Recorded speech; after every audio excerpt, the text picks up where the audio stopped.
Hey everyone, and welcome. Today we are diving into a special family of molecules that, let me tell you, pack a serious punch. And it's all because of one amazing feature. We're talking about alkynes, and what I like to call their triple bond superpower. But let's step back for a second and ask a bigger question. What really gives a molecule its power? Is it the size, the shape? Well, for the ones we're talking about today, the answer is all in the connections. Specifically, a very, very powerful and reactive kind of bond. All right, let's get right into it. It is time to meet the hero of our story today, the alkene family. You can think of these guys as the high-energy rock stars of the hydrocarbon world, and their entire identity comes from that one special feature. So what exactly is an alkyne? Well, the official definition is an unsaturated hydrocarbon with at least one carbon-to-carbon triple bond. And unsaturated is just a fancy way of saying it's got room to bond with more stuff. But that triple bond? Believe me, that is not just some minor detail. It's the whole shebang. It's packed with energy, just waiting to react. And you know what's wild is that the blueprint for an alkyne is actually super simple. It's just CnH2n-2. This little formula tells you they have fewer hydrogen atoms than their cousins, the single-bonded alkanes or the double-bonded alkenes. And that lack of hydrogens, it's all because that powerful triple bond is hogging all the bonding action. You know, every hero has an origin story, right? Well, for our alkynes, there are a couple of main origin stories, two really common ways that chemists bring them to life, both in huge industrial settings and in the lab. Let's see how they're made. First up, we've got the industrial classic. You literally just take this solid calcium carbide, add some water, and poof, you get a burst of gas. Specifically, ethene, which you've probably heard of as acetylene. It's a shockingly simple way to make the most basic alkyne. Okay, so the second method is more of a lab pro technique. Chemists start with something called a vicinal dihalide, which is just a sciencey way of saying you've got a molecule with two halogen atoms sitting right next to each other. You hit it with a strong base, and it basically kicks off those halogens and a couple of hydrogens.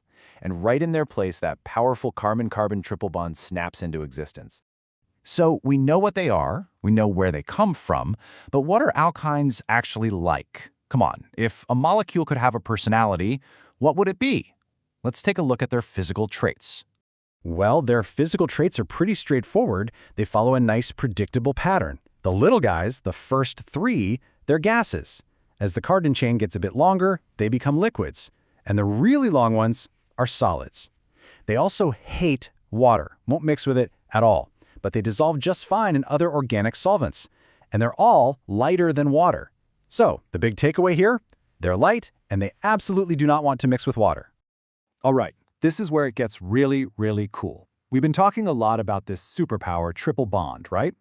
Well, now it's time to see it in action.